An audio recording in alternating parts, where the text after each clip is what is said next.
وكفى وسلام على عباده الذين اصطفى أما بعد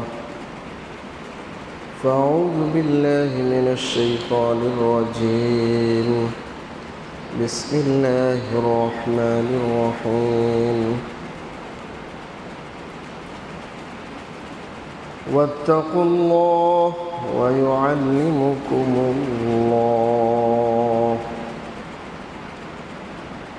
وقال رسول الله صلى الله عليه وسلم من اتقى الله عز وجل سار آمنا في بلاده أو كما قال النبي عليه الصلاة والسلام আল্লাহ জাল্লা জালালুহু আম্মা নওয়ালুহুর শাহী দরবারে লাখ কোটি শুকর যে মহান রব্বুল আলামিন আমাদেরকে এই তরবিয়তি মজলিসে বসার তৌফিক দিয়েছেন। মানুষের সবচেয়ে মূল্যবান সম্পদ হলো তরবিয়ত, আখলাকিয়ত। আখলাকিয়তের চেয়ে মূল্যবান কোনো জিনিস আর নাই। কোন হাদিসে বলা হয়েছে মিলাকুল হাসানাত, সমস্ত নেক আমলের সর্দার হলো তাকওয়া। আখলাক, আখলাক যার মধ্যে সুন্দর, সে যদি ঈমানের উপর থাকে নিঃসন্দেহে সে আল্লাহর ওলি হয়ে যাবে। একজন মানুষের ঈমান আছে এবং সে আল্লাহ পাকের হুকুম, ফরজ, ওয়াজিব, সুন্নত, মুস্তাহাবগুলির উপর আমল করে, অতিরিক্ত কোনো ইবাদত বন্দেগী করে না, তারপরও সে আল্লাহর ওলি।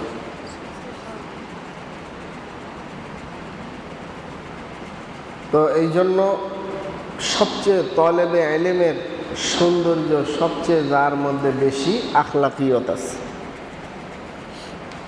যার আখলাক যত সুন্দর সে তত সুন্দর ছাত্র। কথা বুঝে আসছে? আমার ছাত্র জমানায় আমি দেখছি, আমি যখন উর্দু জামাতে পড়ি,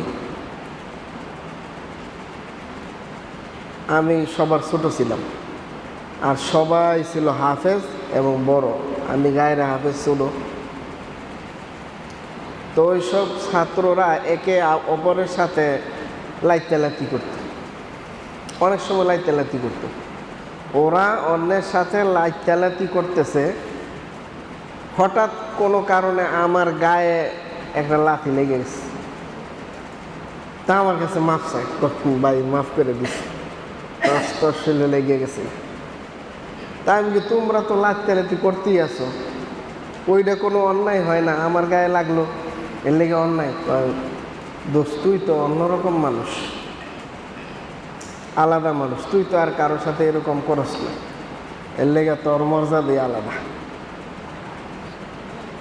এটার কারণ কি? যে আমি অন্যকে লাথি মারি নাই, এই জন্য তারা আমাকে এত সম্মান করে।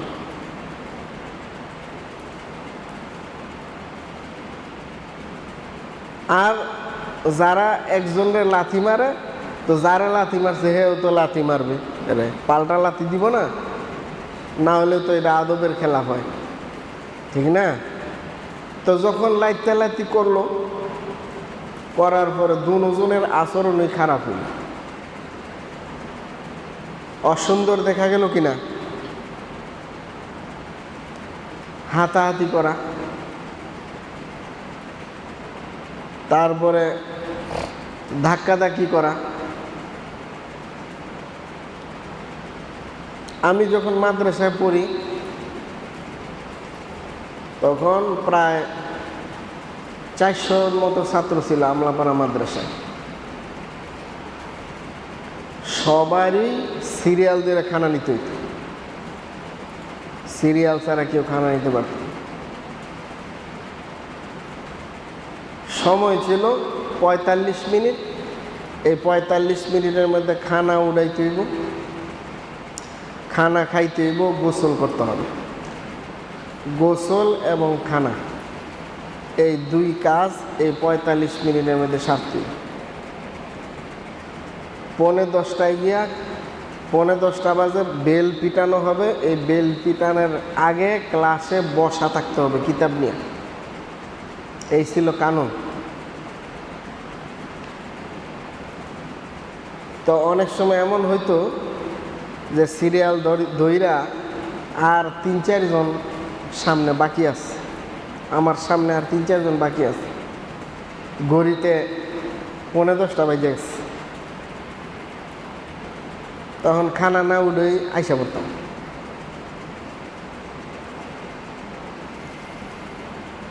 ওখানে নিয়ম ছিল কেউ যদি খানা উড়াইতেই তো হাজিরা দিয়া, যদি কেউ হাজিরা না দিত, খানা না উঠাইতো, খানা উড়াক চাই না উড়াক, তো হাজিরা দেওয়া বাধ্যতামূলক।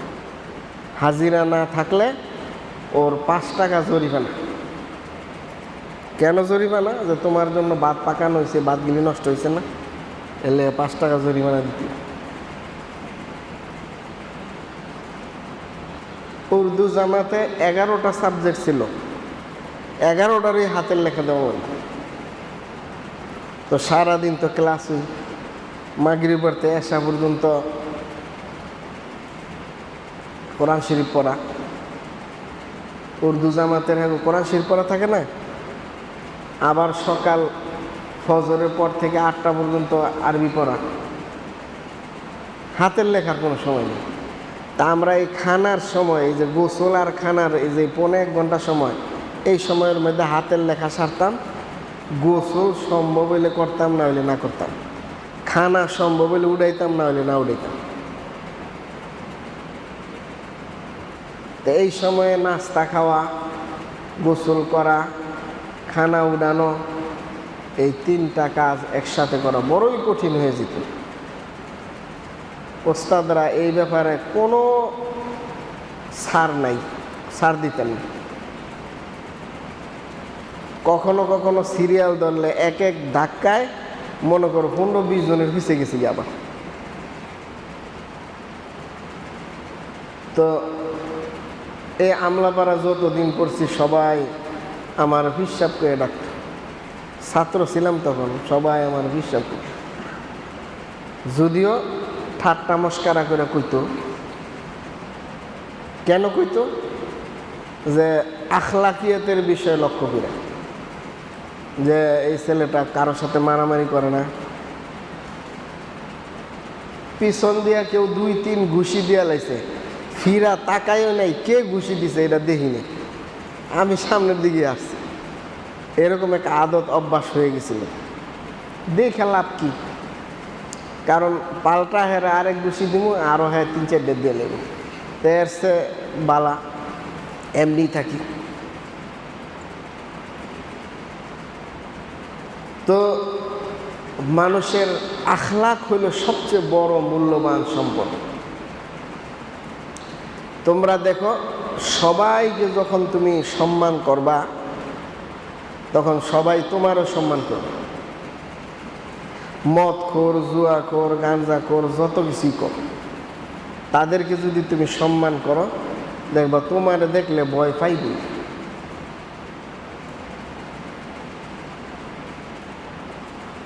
আর তাদেরকে যদি তুচ্ছ তাচ্ছিল্য করো, খারাপ দৃষ্টিতে দেখো, তাহলে তারা তোমাকে ঘৃণা করবে, তোমার কাছে আসার আর সুযোগ হবে না।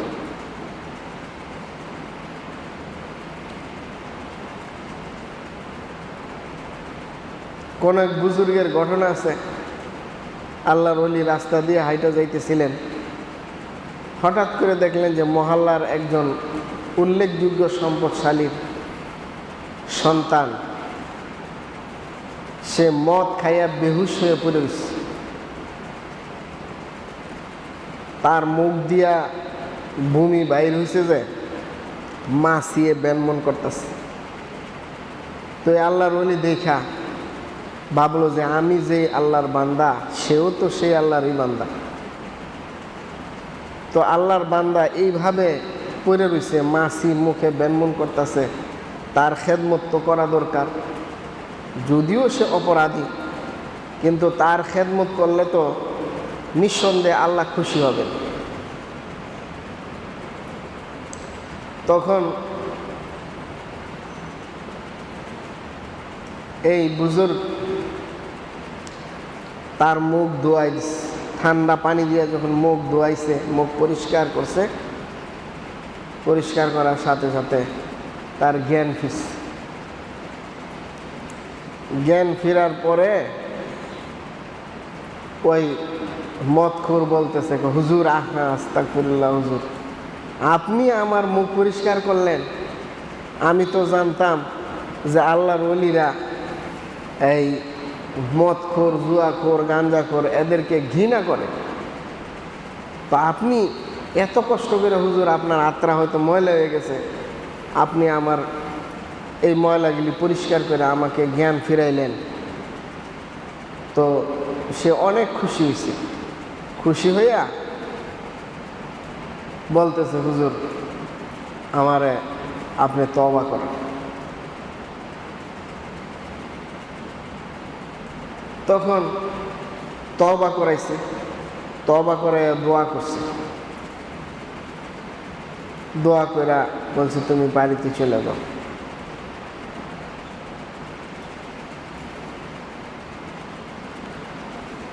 তো চলে গেছে। রাতের বেলা ওই বুজুর্গ স্বপ্নে দেখেন যে গাসালতা ওয়াজহাহু লিআজলি ওয়া গাসালতু কলবাকা লিআজলিহি, কয় আমার হে বান্দা তুমি আমার সন্তুষ্টির জন্য তার চেহারা ধুয়ে পরিষ্কার করছো, আর তোমার সন্তুষ্টির জন্য আমি তার কলবটা পরিষ্কার করে দিচ্ছি এবং তারে এই জমানার শ্রেষ্ঠ ওলি বানাই দিচ্ছি। কথা বুঝে আসছে? তো ফায়দা কি হয়েছে যে একজন ওলি, আল্লাহর ওলি, একজন গুনাহগারের খেদমতের কারণে সে ওলি হইতে বাধ্য হয়েছে। আল্লাহ তাআলা তাকে ওলি বানাই দিচ্ছেন। তো আল্লাহওয়ালাদের কাজই তো এটা, মানুষকে হেদায়াত করা, দ্বীনের দিকে আহ্বান করা, নেক কাজের দিকে ডাকা। তো এই যে উত্তম চরিত্রটা মদখোরের সাথে করার কারণে মদখোরও আল্লাহওয়ালা হইতে বাধ্য হচ্ছে। তেমনিভাবে তোমাদের চরিত্রকে যদি সুন্দর করো,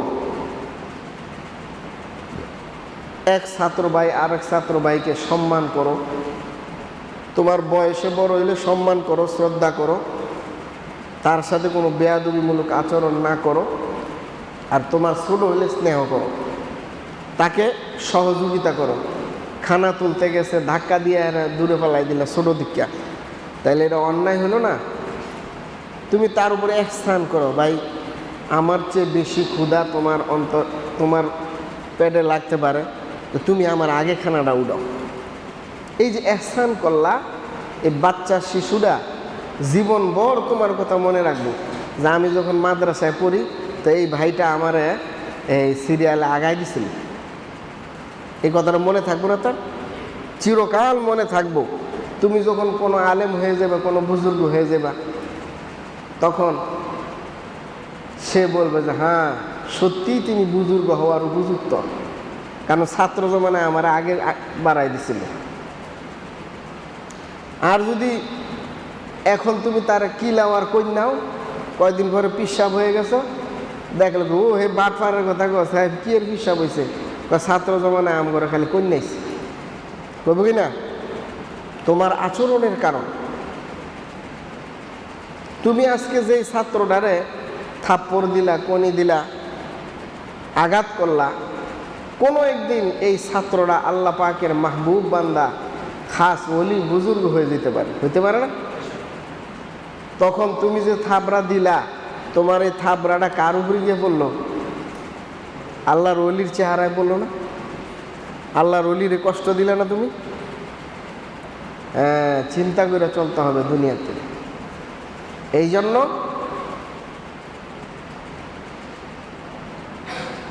সব ধরনের বেয়াদবিমূলক কাজ কর্ম থেকে আমাদের বেঁচে থাকতে হবে। কোথাও দেখলা যে দুইজন লোকে কোনো আলেমের সমালোচনা করতেছে, আস্তে কইরা ওই জায়গা থেকে সইরা পড়বা, কাইটটা পড়বা। কারণ কোনো আলেমের সমালোচনা করা কি না ঠিক না। আর যদি তোমার শক্তি থাকে তাহলে তুমি প্রতিরোধ করবা, শান্ত ভাষা বলে যে ভাই ওলামায়ে কেরামের সমালোচনা না করেই ভালো। আর যদি কেন করব না, তার আলেমে কেন আমি করবো? ভাই সে যে এই কাজ করছে তার কোনো প্রমাণ আমার কাছে আছে? শরীয়তের দৃষ্টিতে কেউ যদি জিনা করে তাহলে কমপক্ষে কয়জন সাক্ষী লাগে? 2 জন সাক্ষী লাগে। এবং সাক্ষীও কেমন সাক্ষী? নিজের চোখে দেখতে হবে, না হলে সাক্ষী গ্রহণযোগ্য হবে না। তাহলে যে কোনো অন্যায়ের কারণে শুইনা কাউকে অপরাধী মনে বইলা দেওয়া, মাইনা নেওয়া, এটা সম্পূর্ণই ভুল ধারণা। কারণ তোমরা হাদিস পড়ছো না, কাফা বিল মারই কাযিবান আইয়ু হাদ্দিসা বিকুল্লি মা সামিয়া। কোনো কিছু শুই নেই ওইটারে সত্য মনে কইরা প্রচার করতে থাকা বিনা তাহকিকে, এইটাই সবচেয়ে বড় মিথ্যা কথা। কথা বুঝে আসছে? তুমি শুনলা যে অমুক গ্রামের অমুকে চুরি করছে, যতক্ষণ পর্যন্ত এটার পরিপূর্ণ স্পষ্ট দলিল প্রমাণ সহ তোমার বুঝে না আসবে ততক্ষণ পর্যন্ত তুমি আরেকজনের কাছে বলতে পারবে না। কথা বুঝে আসছে? আর বলারই তোমার দরকার কি? কারণ যে চুরি করছে সে অপরাধী। তোমার কাছে যদি সাক্ষী প্রমাণ থাকে তাহলে প্রয়োজনে তুমি সাক্ষী দিতে পারো, যদি কেউ তোমার কাছে সাক্ষী চায়। না হইলে তুমি তোমার কাজ করবা, চোরের কাম করবো। তোমার তো সেখানে, তোমাকে তো দায়িত্ব দেওয়া হয় নাই।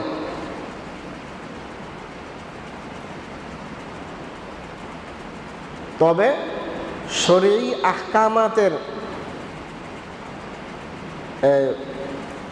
শরঈ আহকামাতের মধ্যে যাহা আছে যে তুমি যদি কোনো খারাপ কাজ করতে দেখো তাহলে ফালইউগাইয়ির বিয়াদি, এটা হাত দ্বারা প্রতিহত করো। এই মাসালা আছে না, এই মাসালাও অনেক হিকমত আছে এটার মধ্যে। হাকিমুল উম্মত থানবী রহমতুল্লাহ আলাইহি এক জায়গায় লিখছেন, কোনো ব্যক্তি তার যন্ত্রপাতি নিয়ে গান গাইতেছে, সারিন্দা উরিন্দা নিয়ে। এখন তুমি ইমানি টাকা দেখি একেবারে সারিন্দা সুরিন্দা ভাঙ্গে লাইছ, বিচার বলে এটার জরিমানা দিতে হবে তোমার। এটা তোমার কাজ না, এটা হলো প্রত্যেকটা দেশের প্রশাসনিক ব্যবস্থা আছে, আইনানুগ ব্যবস্থা আছে। ওই প্রশাসনিক ব্যক্তিবর্গদের মাধ্যমে সেটাকে প্রতিরোধ করাইতে হবে। বুঝা যাচ্ছে? নিজের ক্ষমতা দেখাইয়া গিয়া তুমি একদম সারিন্দা উরিন্দা ভাঙ্গা ফালাই দিছ, পরে দেখবা যে তোমারে মারবো, তোমার স্ত্রীরে মারবো, তোমার বাপ দাদারে মারবো, পুরা জ্ঞান অস্থিরতা সৃষ্টি করে ফেলাইবে। আর যদি এটা প্রশাসনিকভাবে ব্যবস্থা নাও তাহলে তোমার কিছুই হবে না।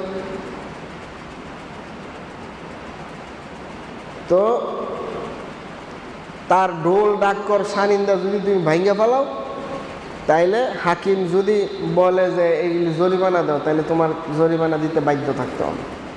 এটা শরীয়তের হুকুম। এটা ভাঙ্গার জিম্মাদারি তোমাকে দেওয়া হয় না। সেই সংবাদ, অপরাধের সংবাদ প্রশাসনের কাছে থানায় গিয়া জানানো দরকার ছিল। জানানোর পরে তারা ব্যবস্থা নিবে। তুমি সমাজের মানুষদেরকে নিয়ে পরামর্শ করে সিদ্ধান্ত নিতে পারো যে আমার এলাকার মধ্যে এই ছেলেটা এই অন্যায় কাজ করবে, মুরব্বীদের 10 জন ডাকো, 20 জন ডাকো, দায়িকা তাদেরকে দিয়ে বলাও যে বাবা তুমি এই কাজ করো, এইভাবে হইতে পারে। অর্থাৎ তোমার জীবনের প্রতিটা কাজ হিকমতের সাথে হবে, জ্ঞান এবং বুদ্ধিমত্তার সাথে করতে হবে, কারো উপর যাতে কোনো ধরনের জুলুম, অন্যায়, অনাচার, ব্যভিচার না হয়। কথা বুঝে আসছে? এর নামই হলো আখলাক, উত্তম চরিত্র। ওয়া ইন্নাকা লাআলা খুলুকিন আযীম। আল্লাহ তাআলা আল্লাহ রাসূল সাল্লাল্লাহু আলাইহি সাল্লামকে বলছেন যে আপনি হলেন খুলুকে আযীমের অধিকারী। আপনার চেয়ে বড় আখলাকওয়ালা আর কেউ নাই। কোন নবী রাসূল খুলুকে হাসান, কোন নবী রাসূল খুলুকে আহসান, আর সব খুলুক থেকে শ্রেষ্ঠ খুলুক হলো খুলুকে আযীম। কথা বুঝে আসছে? খুলুকে হাসান কি? খুলুকে হাসান হইল তোমার একজনে থাপ্পড় দিছে, সামনাসামনি তার থাপ্পড় দিয়ে দাও।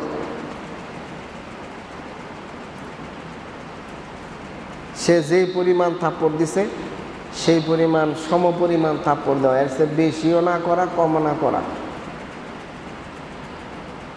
এর নাম হলো হাসান। আর আহসান কি? যে তার মাফ করে দাও,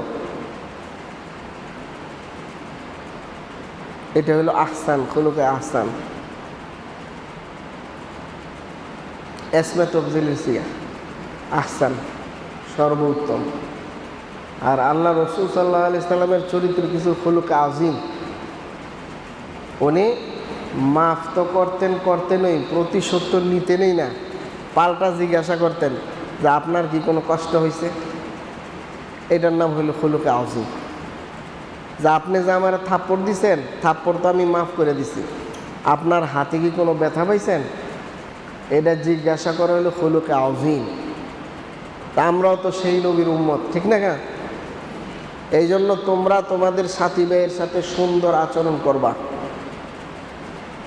আল্লাহকে ভয় করিয়া সব আমল করবা, আল্লাহ তাআলা ইলম বাড়াই দিবেন। সূরা বাকারার 282 নম্বর আয়াত, ওয়াত্তাকুল্লাহ ওয়া ইউআল্লিমুকুমুল্লাহ। তোমরা আল্লাহকে ভয় করো, তাহলে আল্লাহ তাআলা তোমাদেরকে ইলম শিখাই দিবেন। কথা বুঝে আসছে? ইলম কিসের মাধ্যমে আসবে? আল্লাহ তাআলার ভয়ের মাধ্যমে। যদি আল্লাহর ভয় তোমাদের অন্তরে না থাকে তাহলে কোনো সময় ইলম আসবে না। আল্লাহ তাআলা আমাদের সকলকে, সকলের অন্তরে আল্লাহর ভয় পয়দা করার তৌফিক দান করেন। রাসূল আকরাম সাল্লাল্লাহু আলাইহি ওয়াসাল্লাম ইরশাদ ফরমান, মানিত্তাকাল্লাহা সারা আমিনান ফি বিলাদ। যে আল্লাহকে ভয় করে সে সারা পৃথিবীতে, সমস্ত শহরে, অলিতে গলিতে, সর্ব জায়গায় নিরাপদের সাথে বিচরণ করবে।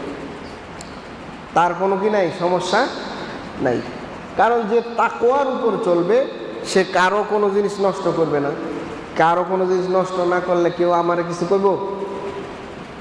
চুরি করবে না, মিথ্যা কথা বলবে না, সুদ খাইবে না, ঘুষ খাইবে না। সে যেখানে যাবে সেখানে সে নিরাপদ। কথা বুঝে আসছে না?